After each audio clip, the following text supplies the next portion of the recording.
be forced to do so. Thanks, Senator Raj. Yes, please. Okay, Deputy Barrett. Ambassador, I will say frankly, I'm one of the people who thinks you should be expelled from this country, and I believe that that's nothing to do with you personally. It's to do with the policies of your state. And I think, along with Desmond Tutu, that the time for treating you as a normal state is over, because you're not behaving as a normal state. And I just want to ask you questions, really, in relation to that contention. And I would just say, for the record, it certainly isn't motivated by anti-Semitism in my case. I mean, for example, when disgraceful attempts were being made to downplay the horrors of the Holocaust by people like David Irving, I brought a Jewish Auschwitz survivor to this city to organise meetings and get her on national television to remind the Irish people about the horrors of the Holocaust. And I would do so again if anybody tried to downplay the horrors of what were done to the Jewish people. But it is precisely because I'm opposed to racism that I oppose what your state is doing and what it stands for. So I just want to ask you a few questions in relation to that. And I should also say, by the way, I lived for a year on Moshav Neot Hakikar in the Dead Sea in 1987, 2 weeks before the first Intifada broke out. That leads me to my first question. You have tried to cover over what you have done, the killings of innocent people in Gaza on 3 separate occasions over recent years, the seizure of Palestinian land and so on, by attacking Hamas. Now, why don't you just admit that Hamas didn't exist when the first Intifada took place? They didn't set up an armed wing until the early 1990s.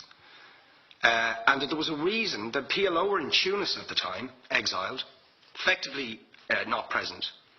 But the ordinary Palestinians rose up because you denied them basic rights. I lived there. It was apartheid. It was racism. It was endemic. It was rotten. Absolutely, I was shocked within weeks of living there to see how you treated Palestinian people. And isn't it the fact that the law of return, which is the basic law of the Israeli state, is a racist apartheid law because it confers rights on Jews that it denies to Palestinians? It allows, for example, if I was Jewish and had never stepped foot in Israel, I could claim citizenship there tomorrow, but 6 million people whose origins are in what you now call Israel, who were forced out in 1947 or 48, do not have that right. Isn't that part of the reason why the Palestinians are in dispute with Israelis?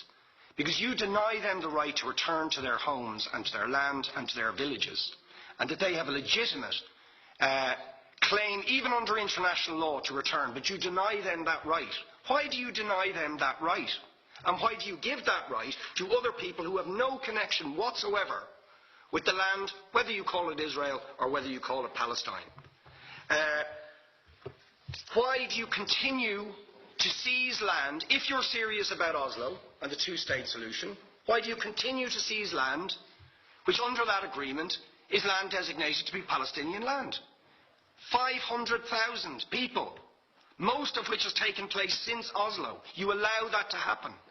Why do you allow it to happen if you're serious about giving this land to the Palestinians? It's absolutely extraordinary. And it just, are you not just taking us, Ambassador, for idiots?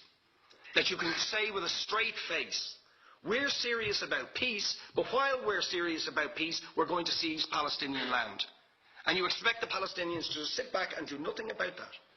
And the world to accept that that is an acceptable way to behave. And you asked earlier on, could we have some constructive solutions? Now, you know what the Palestinian people have been asking for. Far less even than some people would ask for. Because I believe the whole apartheid system should be dismantled. But what they've asked for is to lift the siege of Gaza. Just to lift the siege of Gaza. Let them have an airport. Let them have ports. Let them not be dictated to by a government for whom they do not vote as to what can go in and out of their territories, whether they will have power, whether they will have clean water, whether they will have medicine.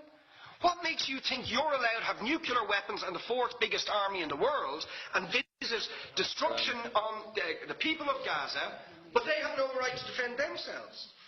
They have no territorial sovereignty over that land. Would you ask questions, please? How do you justify that? Yeah. All right. How do you justify those double standards? And very lastly, Ambassador,